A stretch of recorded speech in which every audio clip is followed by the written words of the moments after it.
नमस्ते दोस्तों, this is Gaurav Mehra, your secret upline. और देखिए दोस्तों, बहुत सारे लोगों को डायरेक्ट सेलिंग में इस बात की गलत फहमी होती है कि इस बिजनेस में जो लोग टफ टाइम में भी काम करते रहते हैं वो इसलिए करते रहते हैं क्योंकि उनके पास इस काम की नॉलेज बहुत है। बहुत लोगों को लगता है वो इस वजह से करते रहते हैं क्योंकि उनके पास स्किल्स है इस काम को करने की, या फिर उन्हें लगता है कि शायद इस वजह से कर रहे हैं क्योंकि उनको कॉन्फिडेंस बहुत है।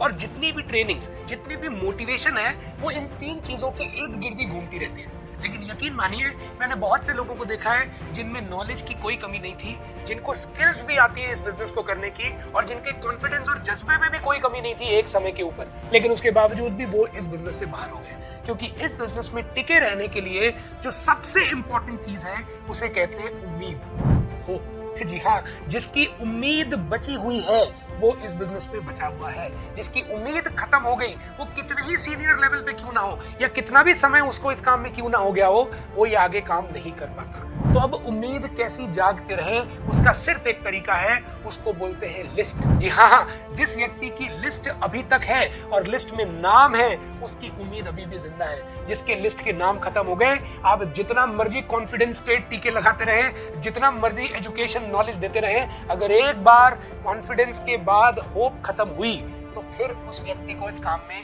आगे बढ़ा पाना बहुत मुश्किल होगा। तो लिस्ट बनवाइए ताकि उम्मीद जागती रहे। उम्मीद जागती रहेगी तो ये बिजनेस चलता रहेगा।